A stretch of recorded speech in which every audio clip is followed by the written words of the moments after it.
يفقهوا قولي.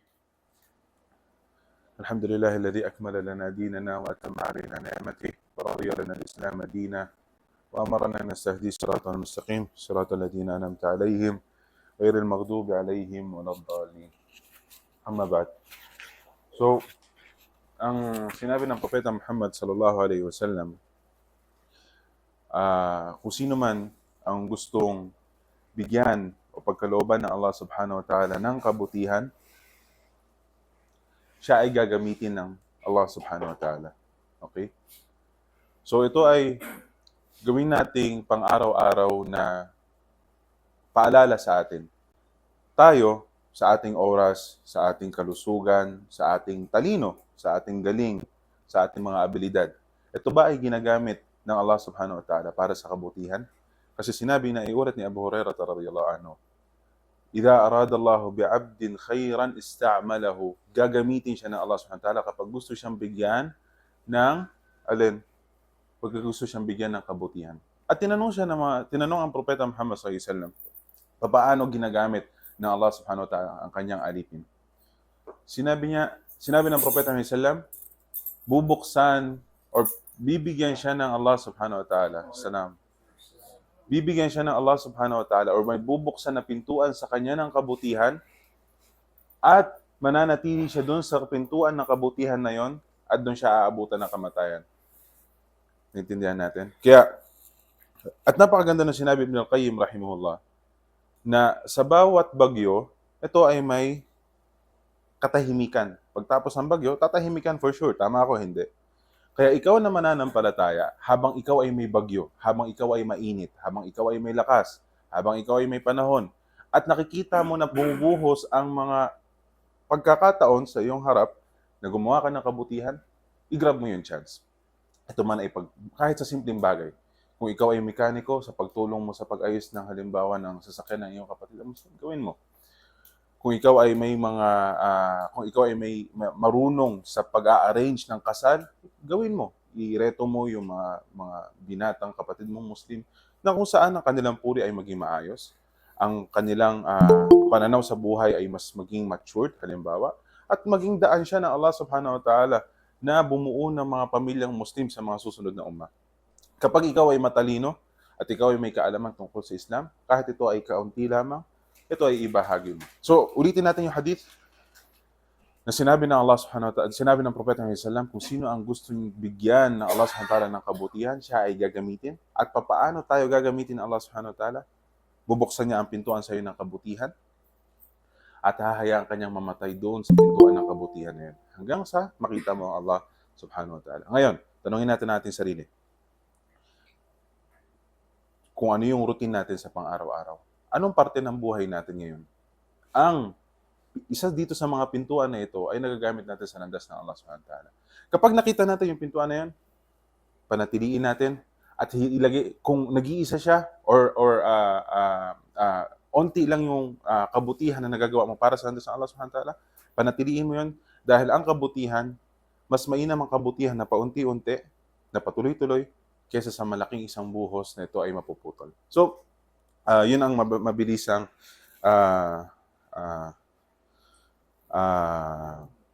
reminder para sa ating lahat. Pangalawang bagay, kahalagahan ng pagsasaliksik ng kaalaman. Ang kaalaman, makikita natin sa panahon natin ngayon na may mga problema sa buhay ng isang tao. Sa isang tao na lang, sa isang individual, na marirealize natin hindi ito kayang sulbin ng talino ng isang tao, ni kayamanan ng isang tao.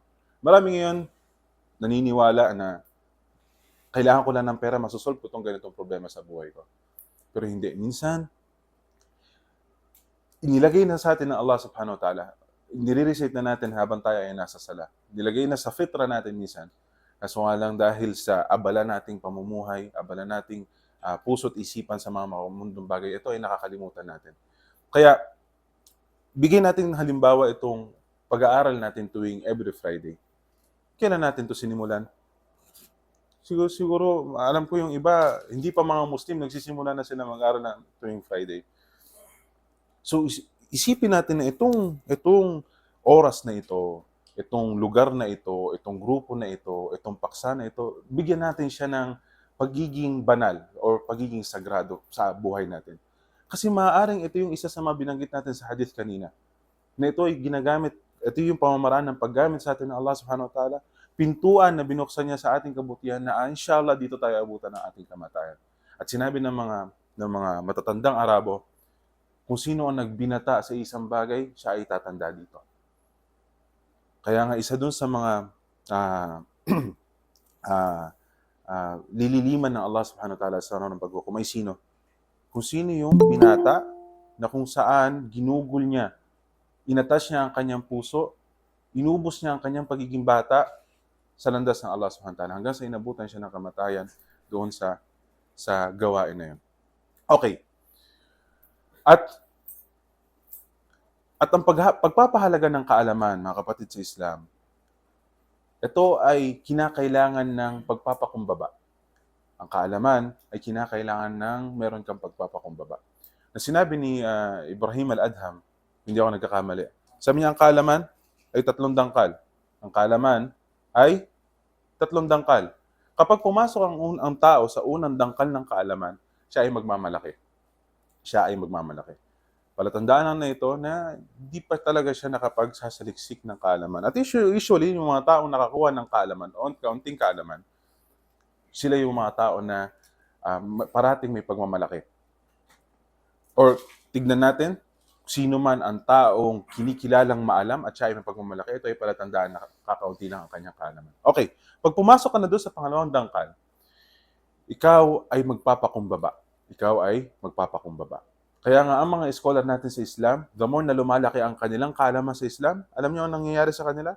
The more na nagiging onti ang kanilang pagpuna sa mga kapatid nilang Muslim. Tayo ngayon, onti lang ang nabasa natin. Or ilang panahon lang ang... At sasabihin natin, minsan 10 taon na tayo nag-aaral ng Islam, 15 years na tayo nag-aaral ng Islam, 20 years na natin pinag-aaralan ng Islam. At lalabas pa minsan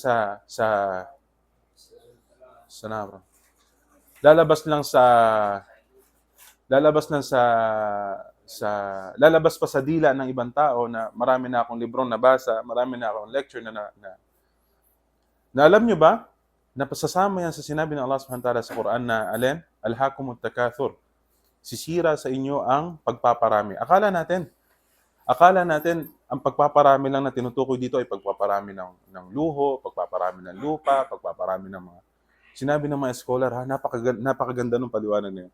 Papasok doon ay yung sinasabi mo na marami kang libro, marami kang lecture na nagawa, marami kang lecture na napakinggan, marami kang lecture na naatinan, marami kang napag-embrace sa Islam, alhaakumut takathur. Yan ang sisira sa atin sa ating pagiging tao. So sinabi natin, pag nakapasok ang tao sa unang dangkal, siya ay magmamalaki. Kapag pumasok ka sa pangalawang dangkal ng kaalaman, ikaw ay magpapakumbaba. At sinabi ni Imam Ahmad rahimahullah, na sa pagsasaliksik ng kaalaman, ikaw ay magsaliksik ng kaalaman hanggang sa ikaw ay magkaroon ng pagpapakumbaba. Balik tayo dun sa sinabi ko kanina.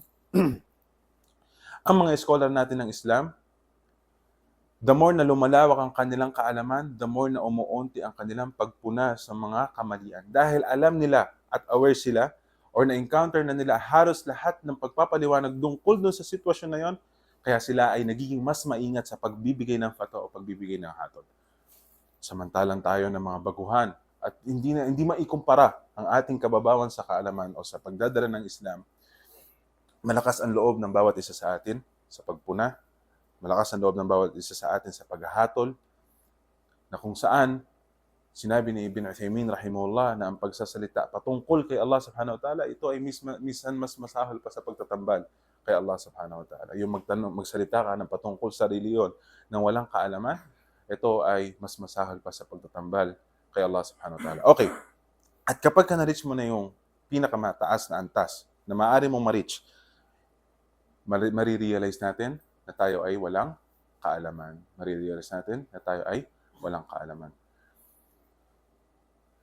At sinabi ng mga ulama na kung sino sa kanila, sa palatandaan ng pagpapahalaga nila sa nagbibigay ng kaalaman sa kanila, sino man ang magturo sa amin, sabi niya, ng isang letra ng kaalaman, kami ay nagiging habang buhay na alipin niya. Although may exaggeration yung ganun term, pero dahil meron siya na ibigay sa amin na hindi ito mapapalitan ng ibang bagay. At sinabi nga ni Abdullah ibn Mubarak rahimahullah na kung malalaman lang ng mga hari at ng mga namumuno kung ano ang meron taong nagsasaliksik ng kaalaman, kakalabanin nila tayo kapalit ng mga kung anong merong biyaya na meron sa taong nagkakaroon ng kaalaman. Okay? So yun lang yung mabilis na introduction patungkol sa para ma-refresh ang niya natin patungkol sa pagsasaliksik ng kaalaman. Ngayon, dito sa hadith nating tatalakayin ay Sof, kaya mo basahin, Sof? Yung Arabic? Meron ka diyang kopya? Basahin mo daw, Sof. Bismillah. Mag-Bismillahirrahmanirrahim ko muna. Lakas mo ng boses. Pakinggan natin mga bro, ha?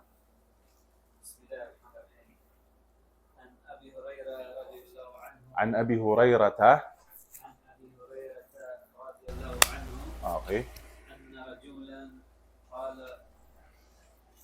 للنبي صلى الله عليه وسلم نعم صلى الله عليه وسلم أوصني قال لا تغضب لا تغضب okay. فردد مرارا قال لا تغضب لا تغضب. So naiulat ni Abu Hurairah, jazakallahu khair. Naiulat ni Abu Hurairah radhiyallahu anhu, sinabi ng Propeta Muhammad sallallahu alaihi wasallam, o may isang lalaki na nagtanong kay Propeta Muhammad sallallahu alaihi wasallam. So itong lalaki na ito, may mga narration na ang lalaki na yan ay si Abi Darda radhiyallahu anhu. Subalit ang may matututunan natin dito is minsan kasi may mga hadith na hindi na nagiging mahalaga kung sino yung taong nagtanong kay Propeta Muhammad SAW. Bakit? Dahil ang hukom na sasabihin ng Propeta Muhammad SAW sa tao na yan ay hindi magkakaiba kahit kay Abu Bakr as-Siddiq, kahit kay Uthman bin Affan radhiyallahu anhu, na magandang maging ugali yan ng isang Muslim sa pagpaparating ng katotohanan. Marami ngayon tao na nahulog sa way ng pagdidiin or sa sa ugaling pagdidiin ng tao. Intindihan natin? Na kung saan, halal sa akin, haram doon kay fulan. Or halal doon kay fulan, pero halal para sa akin. Naa-attach tayo doon sa paghukom sa isang tao or paghatol sa isang tao. Na dito, tinuro ng Propeta Muhammad sallallahu alaihi wasallam. So what kung sino yan, lalaki na yan, or kahit babae pa yan, may katungkulan man o hindi. Intindihan natin? Na subhanallah ngayon, kapag ang isang tao ay mataas, hindi na pwede magkamali. Kapag halimbawa mataas na ang narish niya, masyado ng banal na kung saan. Na sa Islam, as long na nabubuhay yan, hindi tayo nakakasiguro kung yung tao na yan ay mananatili sa landas ng Allah subhanahu wa ta'ala. At sinabi ng Propeta Muhammad sallallahu alaihi wasallam na ang shirk sa bawat isa sa atin, sinasabi niya ito sa kanyang mga sahaba. Sabi niya, ang pagtatambal sa atin ay mas malapit sa sintas ng ating sapatos kaysa sa atin. Naintindihan natin, sinabi yun ng Propeta Muhammad sallallahu alaihi wasallam sa mga sahaba. Tapos ngayon sasabihin natin, ilalagay mo yung litrato ng isang Muslim, halimbawa. Ilalagay mo yung litrato na sa mga scholar na nahuhumaling ka sa kanilang kagalingan. Sasabihin mo, itong mga tao na ito magtataguyod ng tauhid sa Pilipinas, na ito ay papasok sa maling pag-uugali kay Allah subhanahu wa ta'ala. Ikaw ay nagbibigay ng isang hatol o conclusion or katapusan sa isang tao na lubos na nakakaalam. At ikaw ay normal na individual na nagbibigay ng hatol sa mga malalaking usapin. Ang nagbibigay o ang tanging makakapagbigay lang ng hatol o makakakilala sa tunay na scholar ay sino? Yung mismong scholar lang rin. Hindi yung estudyante, hindi yung sister na nakikinig doon sa lecture ng sheikh na yun, etc. Okay. So, rajulan, sinabi tinanong ng lalaki na yun, sinabi niya kay Rasulullah, O Rasulullah, payuhan mo ko. At nabanggit sa narration, O Rasulullah, payuhan mo ko, pero iksian mo lang, kasi baka hindi ko siya lubos maintindihan. Kaya ang sinabi ng Propeta Muhammad sallallahu alaihi wasallam, La taghdab, ikaw ay wag magalit. Inulit ito ng 3 beses sa ibang narration. Ito inulit ng Propeta Muhammad sallallahu alaihi wasallam. So ngayon, nakita ng Propeta Muhammad sallallahu alaihi wasallam na kailangan ng payo ng tao at sa atin sa Islam, karapatan ng isang Muslim na kapag humingi ang isang Muslim sa kanya ng payo ay ito ay papayuhan niya nang naabot sa kanyang kakayanan. At pangalawang request ng tao, paiksiin lang dahil ito, maaaring hindi ko to lubos o hindi ko lahat maintindihan ito. Kaya sinabi sa kanya ng Propeta Muhammad sallallahu alaihi wasallam, ang isang bagay na pinaliwanag ng mga scholar, ito ang isa sa mga susi ng lahat ng kabutihan. Ang sinabi ngayon ng Propeta Muhammad sallallahu alaihi wasallam ay ang susi sa lahat ng kabutihan at pagsasarado sa lahat ng kasamaan. Alin yon? Yung ugaling, huwag kang magagalit. Huwag kang magagalit. At alam ko, nabanggit na ata natin ito sa 4 na pagpapaiksi ng ugali ng isang Muslim, di ba? Sinabi natin yung huwag kang magagalit. At makikita natin usually na ang pagkakaroon ng panatag, pagiging kalma ng isang Muslim, ito ay nagpuprotekta sa kanya sa maraming bagay. Ito man ay pagsasalita ng masama, pagbibigay ng pananakit, halimbawa, na kahit sa qadar ng Allah subhanahu wa ta'ala, papasok sa punto na kapag ikaw ay nagagalit, at kapag nagagalit kasi ang isang Muslim, pumapasok siya dun sa sitwasyon na kung saan hindi niya nakokontrol ang kanyang emosyon, hindi niya nakokontrol ang kanyang sariling desisyon, hindi rin niya nakokontrol kung ano ang kanyang sinasabi. At kapag ang isang tao ay nakawala doon sa intellectual niya, para siya nagiging hayop. Kasi yun lang yung pinagkaiba ng tao sa mga hayupan. Is yung meron tayong utak na nagpipigil sa atin na gumawa ng kasalanan. So ngayon, la taghdab. Ang ibig sabihin nito ay hindi yung huwag kang magalit kasi ito ay mahirap. Ang emosyon natin, ang damdamin natin, for sure, tayo ay makakaramdam ng galit. Pero ang ibig sabihin dito ng Propeta Muhammad sallallahu alaihi wasallam, pigilan mo ang iyong galit. So ngayon, may dalawang way na pagpipigil ng galit. Paano yung dalawang pamamaraan na yan? Paano pigilan ng galit niyan? Pagsasabar? Okay, sige. Kahit sa pagmamahal, may sabar eh. Oh. Tumahimik. Pagupo. Magudo. Yes. So ngayon, isulat nyo, dalawa ang way ng pagpipigil ng galit. Isang gamit ang dila, isang gamit ang gawain. Kumbaga pwede nyo how to prevent anger or how to stop anger. Dalawang pamamaraan. Isa sa pamamagitan ng dila. Isa sa pagdila. At saka pangalawa, isa sa pamamagitan ng gawain. So yung gawain ng dila ay yung sinabi ng Propeta Islam, yung pagsabi mo, yung sinabi niya doon sa taong nagsumbatan o sa salitang Tagalog, nagmurahan sa harap ng Propeta Muhammad sallallahu alaihi wasallam, ang sinabi niya, meron ako sasabihin sa inyong salita na kung saan pag ito ay inyong sinabi, mawawala ang inyong galit. Alin? A'udhu billahi minash shaitanir rajim. A'udhu billahi minash shaitanir rajim. Isa yon. Yun yung about sa dila. At about naman doon sa gawain, isa sa mga nanarrate ng Propeta Muhammad sallallahu alaihi wasallam, sinabi ng Propeta sallallahu alaihi wasallam, alin? Kapag ikaw ay nakatayo, ikaw ay umupo. Kapag ikaw ay nakaupo, ikaw ay humiga hanggang sa mawala ang iyong galit. Yon, ipasok nyo rin dyan, magudo ka, umalis ka dun sa lugar. Okay? Okay. Ano naman ang gantimpala kapag ang isang Muslim ay pinigilan niya ang kanyang galit? Naiulat kay Propeta Muhammad sallallahu alaihi wasallam na sino man ang tao na may kakayanan siyang magalit, okay?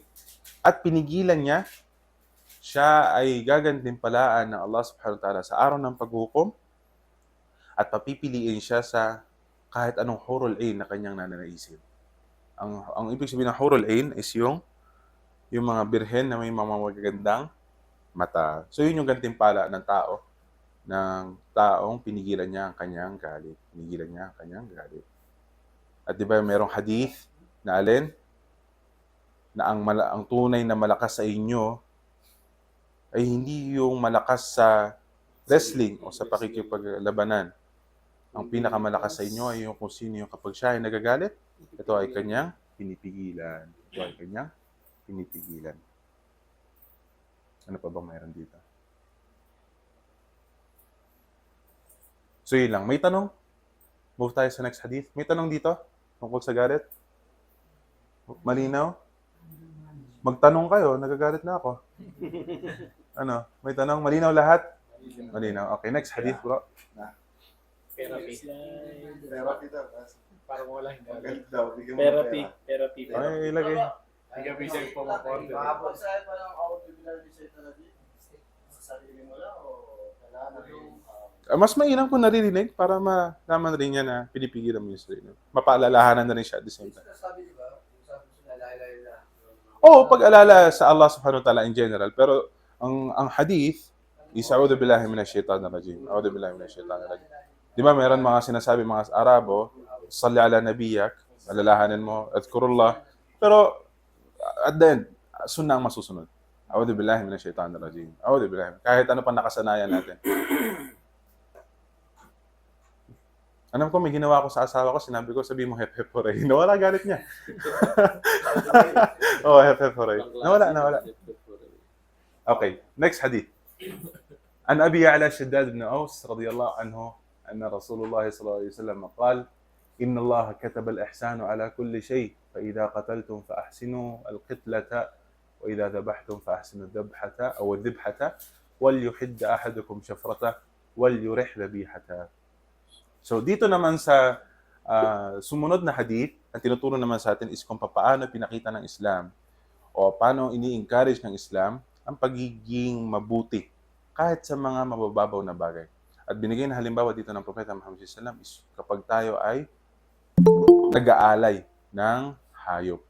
Ang sinabi dito na kapag ang tunay na ang Allah subhanahu wa ta'ala ay inutos niya o pinahintulutan niya ang ihsan o pagiging mabuti. Actually, masyadong mas malawak ang ihsan kaysa doon sa pagiging mabuti. Kumbaga, kung papaliwanag natin siya, kung papaliwanag ko siya ha, doon sa kaya mong gawin, yung higitan mo pa yung kabutihan doon sa kaya mong gawin. Kasi, kumbaga, bigyan ko kayo ng halimbawa. Ang pagiging mabuti halimbawa sa pagbibigay ng zakat is ibigay mo yung 2.5 lang. Ang ihsan is hindi doon napuputol. Ang ihsan is sobra pa doon. So, yung higitan mo yung kabutihan. So, yun yung pinakamalapit na ibig sabihin dito. Tinutukoy dito ng kindness. Okay? Yung you be good and kind towards every being. Ibig sabihin yung higitan mo pa yung kabutihan doon sa iyong gagawin.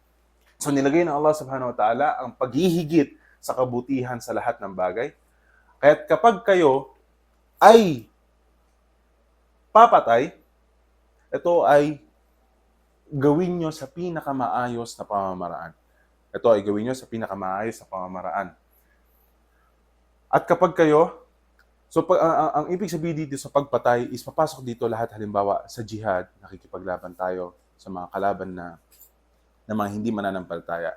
Halimbawa sa pagpugot ng ulo na taong nakapatay, pagpatay sa magician halimbawa o yung mga parusa na nilagay ng Allah subhanahu wa ta'ala sa Sharia. At ang sinabi ng mga eskora natin ng pinakamadaling at pinakamabilis at epektibo na pagpatay sa isang tao ay alin? Paano? Pugot ulo. Pero sinabi ni Ibn Uthaymin rahimahullah, kinakailangan mo pa rin bumalik ano ang inutos ng Sharia doon, anong way ang inutos ng Sharia doon sa ano. So halimbawa, tama ang pagpugot ng ulo doon sa taong nakapatay. Pero paano doon sa nagzina? Ano ang hatol doon? Pugot ulo ba? Hindi, stone to death. So, ang sinabi ni Ibn Uthaymin, babalik ka doon sa kung ano sinabi ng Sharia at dahil yun ang pinakamaganda at pinakamainam at nakakabuting pamamaraan ng pagpatay na inutos ng Allah subhanahu wa ta'ala. Nagkaroon ng khilaf patungkol sa mga bakla na kung saan nagkaroon sila ng na intimate at sila ba ay susunugin, sila ba ay babato sa ano. Wallahu ta'ala a'lam. Pero ang pinaka-point natin dito, kahit doon sa pagpapatupad natin ng sharia ng Allah subhanahu wa ta'ala sa pagpatay, ito ay kinakailangan natin na minsan, yes, sige, tuloy natin. At kapag tayo naman ay mag-aalay ng hayop, tupa or anuman, ito ay gawin natin sa pinaka-maayos at pinaka-malinis na pamamaraan. Na minsan si Umar ibn Khattab radhiyallahu anhu, merong tupa na hinatak niya sa pamamagitan ng paa. Ito ay pinigilan ng Propeta Muhammad sallallahu alaihi wasallam. Yung paghatak niya siguro medyo kumbaga madahas yung paghatak doon sa paa nung hayop bago niya katayin. Ito ay pinigilan ng Propeta sallallahu alaihi wasallam. Lahat ito ay pagpapakita na yang iaalay mo at sinabi nga subhanallah. Sabi niya lahat ng hayop ito ay may mga katangian. Pero isa sa mga pangunahing dalawang katangian ng mga hayop, alam niyo kung ano? Kilala niya ang kanyang Panginoon at natatakot siya sa kamatayan. Subhanallah. Kumbaga kahit dun sa nagkakaroon tayo ng awa, na kahit yun yung nature na paglikha sa kanila ng Allah subhanahu wa ta'ala, yun yung pinaka-reason ng pamumuhay dito sa lupa. Hinahayaan ng Allah subhanahu wa ta'ala, hindi hinahayaan ng Islam na ang puso natin ay maging harsh, maging matigas sa mga ganong gawain, sa ganong pangagawain. Na isa yan sa ugali ng Propeta Muhammad sallallahu alaihi wasallam, sabi niya, ma khuyira bayna ithnain illa ikhtara aysarahuma, na never na pinapili ang Propeta Muhammad sallallahu alaihi wasallam sa dalawang bagay unless na mas pinili niya ang pinaka mas magaang doon sa dalawang bagay. Lahat ito ay pagpapadali. At minsan sinabi nga sa Islam na kapag ka magulo ang desisyon mo, hindi mo alam kung ito ba susundin mo o hindi ito ba susundin mo, at halimbawa limitado ang kaalaman mo patungkol doon o limitado ang pagtatanungan mo patungkol doon. Alam niyo sinabi ng mga scholar, anong pipiliin mo doon sa dalawang desisyon? Piliin mo kung ano yung mas madali para sa'yo. Lian ad-din yusr, dahil ang iyong reliyon ay pagpapadali. Dahil ang iyong reliyon ay pagpapadali. Okay. So, dito sa pag-aalay ng hayop, alam natin yung mga sunnah dito, di ba? Sinabi dito, alin? Yung wag kang gagamit unless na ang iyong kutsilyo. Hirap na mapurol. Pero alam nyo, sinabi na mas delikado daw ang purol na kutsilyo kaysa sa Sa Hindi, syempre, wala kang control doon sa Kaya kapag yan yun yan. So, hindi natin kakatayin ang hayop unless na matalim ang ating At isa pa is yung kapag ikaw ay naghahasa na yung kutsilyo, huwag mo ipapakita doon sa hayop. At kapag may kinatay ka, huwag mo papakita doon sa ibang hayop.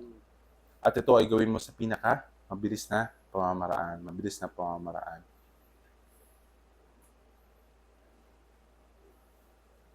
So yun lang. Inshallah. Sapat na inshallah yung na yan. Dalawang hadith na yan. Khairul kalami mga kalagwa. سبحانك اللهم وبحمدك أشهد أن لا إله إلا أنت أستغفرك وأتوب إليك السلام عليكم ورحمة الله وبركاته